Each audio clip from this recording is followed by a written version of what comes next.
I don't know. I have no idea. I could be taking turns out of school here by saying this, but that's No, what I remember hearing I back in if 2011 or whenever the fuck.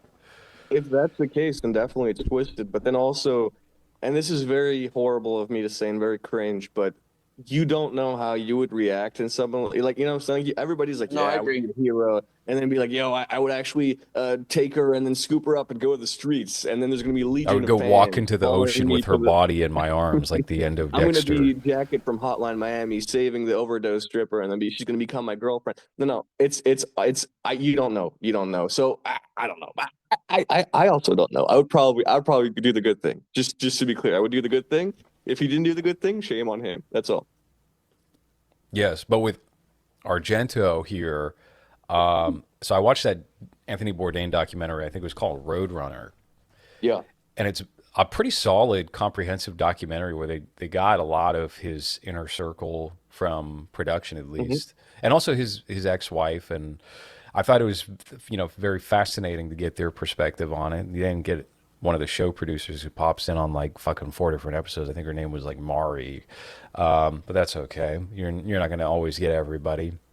But the Mm. last 35, 40 minutes of the documentary, I was struck by, and this was released in 2018 or 2019, something like that. Yeah. They just straight up blame Asia Argento for Anthony Bourdain's death. As much Yeah. as you can, as much as you can say, yeah, her involvement is what killed him, actually. Yeah. And I was awestruck by that, especially again during this time period. And they don't get into the allegations about her and that teenage boy or anything like that. It was just straight up character assassination of Asia Yeah. Argento.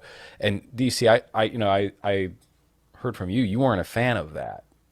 No, I think it's very cool in principle. I think it's very fun to do that. But at the same time, I don't. My personal thing as someone who's not, I hope I can't be the judge of this. I hope I'm not parasocially involved with Anthony Bourdain, but I'm obsessed, and I used to be, especially in my teenage years. Like it was very very dark, and that's why I went and joined a kitchen. That's why I got a job as a line cook, etc. I read all his books. Basically, he had a huge influence on me as a person when I was very unstable, more unstable than now, I would say. So in that way, I'm well read in the deets behind all that stuff, the show, the writing, his life before, and then his life just before the death, and all that stuff. And I personally don't agree that Asia was the person who led to the downfall in that way. It seemed Hmm. to me that there was a very dark return of all of his bad habits and a certain like disillusionment after seeing so much of the world without in a way that's still fake in a way. That's the main thing is like he's always known for his authenticity, but at the end you are setting up shots and discussing with people and trying to get sound bites. And I think that got to him after a bit. And so a lot of bad things came about. Obviously, sex addiction, going back with her, all that stuff. That like hopeless longing for someone that woman, the very very his generation. I'm not sure if he's a boomer or Gen X. I forget exactly, but Oh, but he's but boomer. he's boomer, but he's very Gen X in his way of Yeah, being. he is one of the definitive Gen X figures, but I think he was 40 when he made it in 2000 when Right, his right. book I became think a it New was York Times 44. Yeah, yeah, bestseller. yeah.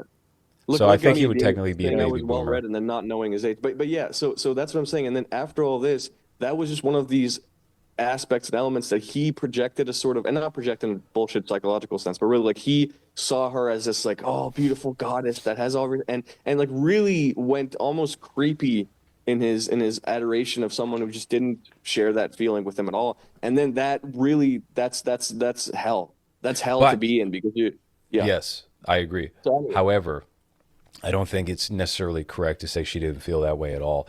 I think, from what I know of Asia Argento, she is probably like Jim Carrey's ex, where she was very hot and cold, up and down. So I don't know if it would necessarily be correct to say she didn't feel that way towards him, but she clearly stopped feeling that way, and I guess abruptly, and it fucked him up. And I only, I know this from like tabloid reports or whatever, but also, did you read Abel Ferrara's? I know you just got into reading, but did you read Abel Ferrara's autobiography?